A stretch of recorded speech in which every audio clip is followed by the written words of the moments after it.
They should be doing with their staffs because it's the writing that lasts. It's the way to help readers connect with material, to connect with lives different from their own.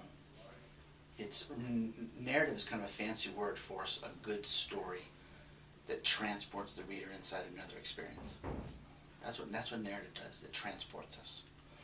And that is a very addictive, seductive, subversive, wonderful thing. And readers of all ages respond to it.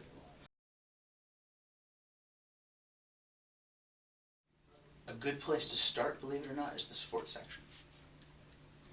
Sporting events are ritualized narratives, and they are natural, custom-made events for great storytelling. There's usually two sides.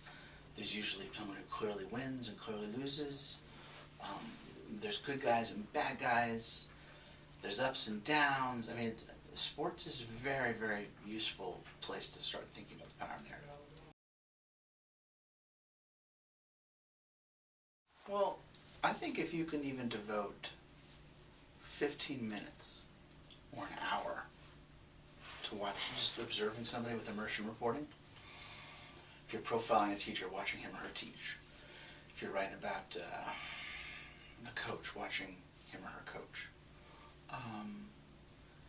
it's nice when you have weeks or months, but honestly, you don't necessarily need that much time to get interesting things and to learn some things and to get some good scenes and some good insights into the person you're writing about.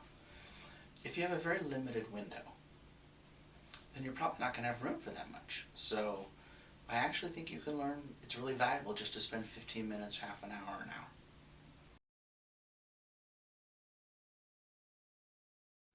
I take notes throughout, and if I can, I organize my notes as I'm going so I have some sense of what I have and what's the best of what I have.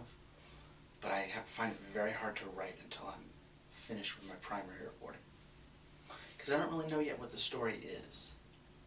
And I'm not sure. Sometimes I know this scene's going to be really important. You're always surprised.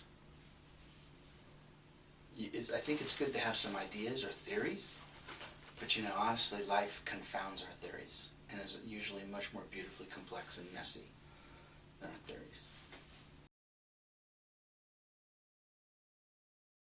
You have to be careful that the narrative details that you include in your story are relevant and they're not just self-indulgent, showing off I wrote all this down, so I'm going to put it all in the story. There needs to be a reason for everything that you put into the story.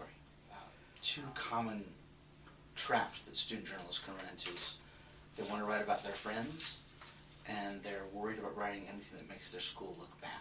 I don't think it's their job to make their school look bad, and I don't think it's their job to make their school look good. It's their job to describe what life is really like inside their school, for better or worse.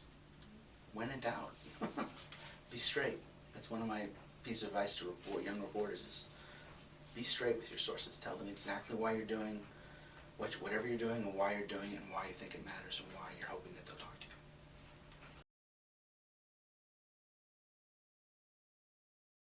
I think it helps for students and for everybody else to know what their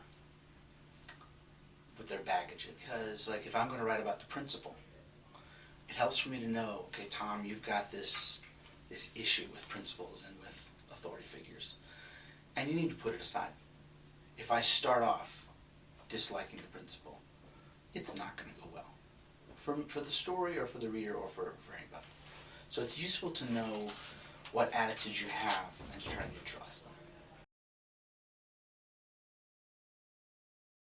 So when I write about 13-year-olds, if I try to approximate their voice, unless I'm really, really careful about it, I'm going to end up looking very foolish. But I think the voice that comes through, whether I'm writing about a 13-year-old or a 16-year-old, or actually anybody, is that I think the voice of someone who thinks that their lives matter and that I'm going to take them seriously.